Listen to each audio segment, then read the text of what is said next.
नमस्कार, good morning. मी Saurabh Koratkar. News top 9 मध्ये आपल्या सगळ्यांचं स्वागत. आता आपण बघूयात महत्त्वाच्या 9 राजकीय बातम्या.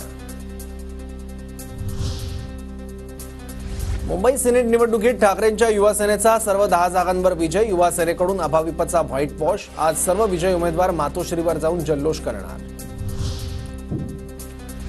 निवडणूक स्थगित करण्याचे मिंदेंचे प्रयत्न अयशस्वी. सिनेटच्या निकालाची भाजप आणि मिंदेंना भीती होती. हा निकाल फक्त सुरुवात, मविया असाच विजय मिळवत राहील. युवा सेनेच्या विजयावर आदित्य ठाकरेंची प्रतिक्रिया. वाघाचे पट्टे अंगावर पेंट करून हिंडणाऱ्या लांडग्यांनो, आधी पोराशी निपटा. बापाचा विषय तुमच्या बसचा नाही. सिनेट निकालावरून अंबादास दानवेंची टीका. तू सोडून गेला ठीक, जनता तुझा बंदोबस्त करेल. दिवटा आमदार म्हणत सुनील टिंगरेंचा शरद पवारांकडून समाचार.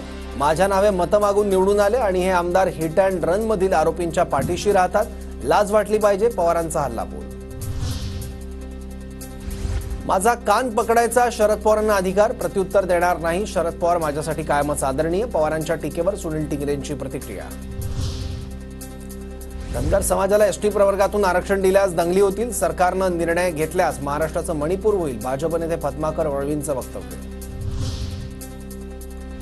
दिल्लीत प्रवेश झाला मात्र फोटो मिळत नाही असं म्हणतात. भाजपमध्ये असा प्रवेश होतो का? खडसेंच्या पक्षप्रवेशावर गिरीश महाजनांचं वक्तव्य.